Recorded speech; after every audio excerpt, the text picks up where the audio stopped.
بسم اللہ الرحمن الرحیم 7 ربیع الثانی نمبر 1 اسلامی تاریخ صفا پہاڑ پر اسلام کی دعوت نبوت ملنے کے بعد رسول اللہ صلی اللہ علیہ وآلہ وسلم 3 سال تک پوشیدہ طور پر دین کی دعوت دیتے رہے۔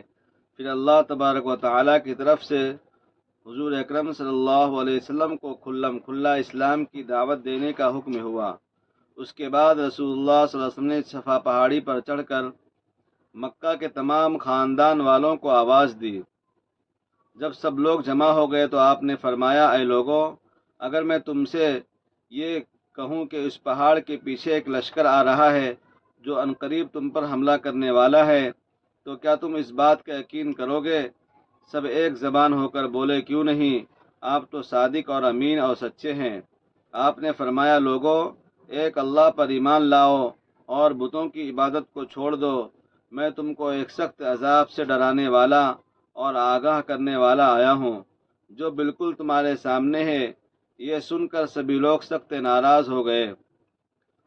ان میں آپ صلی اللہ علیہ وسلم کا سگا چچا ابو لہب بھی آپ کے ساتھ سخت کلامی سے پیش آیا، جس کے جواب میں اللہ تبارک و تعالیٰ نے ابو لہب اور اس کی بیوی ام جمیل کی تباہی کے بارے میں سورہ لہب نازل فرمائی۔ نمبر 2 اللہ کی قدرت ریڈیم اللہ تعالیٰ نے اس کارخانہ عالم میں مختلف قسم کی قیمتی چیزیں پیدا فرمائی ہے۔ ان چیزوں میں ایک قیمتی چیز ریڈیم بھی ہے۔ یہ ایک چمکتی ہوئی چیز ہے جو سونے سے کئی گنا زیادہ قیمتی ہوتا ہے۔ اس کا وجود پوری دنیا میں چند سیر سے زیادہ نہیں۔ جو قیمتی جوہر کے اندر بغیر بجلی یا تیل کے اس قدر چمکتی ہے کہ معلوم ہوتا ہے کہ کسی نے اس کو پیدا کیا ہے۔ بے شک یہ وہی ہستی ہے، بے شک یہ اللہ تبارک و تعالیٰ کی قدرت کا بہت بڑا کرشمہ ہے۔ نمبر 3 ایک فرض کے بارے میں حج کن لوگوں پر فرض ہے۔ قرآن میں اللہ تعالیٰ فرماتا ہے، اللہ کے واسطے ان لوگوں کے ذمے بیت اللہ کا حج کرنا فرض ہے جو جہاں تک پہنچنے کی طاقت رکھتا ہو۔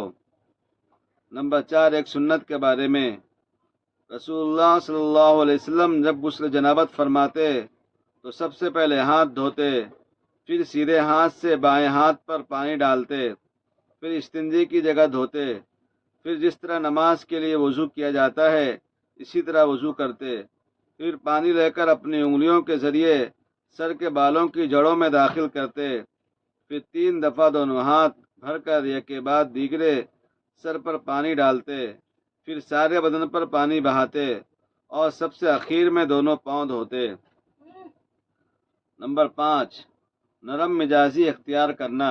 رسول اللہ صلی اللہ علیہ وسلم نے فرمایا، کیا تم میں سے ایسے شخص کو خبر نہ دوں دو دوزخ کے لیے حرام ہے اور جہنم کی آگ اس پر حرام ہے۔ ہر ایسے شخص جو تیز مزاج نہ ہو بلکہ نرم مزاج ہو، لوگوں سے قریب ہونے والا ہو، نرم خو ہو۔ ایک گناہ کے بارے میں رسول اللہ صلی اللہ علیہ وسلم نے فرمایا، معراج کی شب میرا گزر ایسے چند لوگوں پر ہوا جن کے پیٹ گھڑوں کے مانند بھرے ہوئے تھے، اس میں سانپ تھے اور پیٹ کے باہر سے نظر آتے تھے۔ میں نے حضرت جبرائیل علیہ السلام سے پوچھا، یہ کون لوگ ہیں؟ تو فرمایا، یہ سود کھانے والے ہیں۔ نمبر 7 دنیا کے بارے میں رسول اللہ صلی اللہ علیہ وسلم نے فرمایا، جو شخص دنیا کے پیچھے پڑ جائے اس کا اللہ تبارک و تعالیٰ سے کوئی تعلق نہیں، یعنی دنیاوی مقصد کے لیے اپنے آپ کو خوشی سے ذلیل کرے، اس کا کوئی ہم سے تعلق نہیں۔ نمبر 8 آخرت کے بارے میں قرآن میں اللہ تعالیٰ فرماتا ہے، جب جہنم قیامت کے دن جھٹلانے والوں سے دور دیکھے گی تو لوگ دور ہی سے اس کا جوش و خروش سنیں گے، اور جب وہ دوزخ کسی تنگ جگہ میں ہاتھ پاؤں جکڑ کر ڈال دیے جائیں گے تو وہاں موت ہی موت پکاریں گے، جیسا کہ مصیبت میں لوگ موت کی تمنا کرتے ہیں۔ نمبر 9 قرآن سے علاج۔ حضرت عبداللہ بن مسعود رضی اللہ عنہ ایک بے ہوش شخص کے کان میں کچھ پڑھ کر دم کیا جس سے وہ ہوش میں آ گیا، تو آپ نے فرمایا، تم نے کیا پڑھا؟ انہوں نے عرض کیا، افحسبتم انما خلقناکم عبثا، پوری آیت پڑھی۔ اور وقل رب اغفر وارحم وانت خیر الراحمین تک پڑھا۔ آپ نے فرمایا اگر کوئی شخص پورے یقین کے ساتھ اس کو پڑھ کر پہاڑ پر دم کر دے تو وہ بھی اپنی جگہ سے ہٹ جائے۔ نمبر 10، قرآن کی نصیحت۔ قرآن میں اللہ تعالیٰ فرماتا ہے ایمان والو، اگر کوئی فاسق تمہارے پاس کوئی خبر لے کر آئے تو اس کی تحقیق کر لیا کرو، کہیں ایسا نہ ہو تو کہ تم کسی قوم کو اپنی لا علمی سے کوئی نقصان پہنچا دو، پھر تم کو اپنے کیے پر پچھتانا پڑے۔ اللہ تعالیٰ ہم سب کو عمل کی توفیق عطا فرمائے، اور آپ سب سے گزارش ہے کہ آپ ہمارے جو ہے چینل کو سبسکرائب کریں اور آگے بڑھنے میں آپ جو ہے ہماری ہیلپ کریں۔ جزاک اللہ خیرہ۔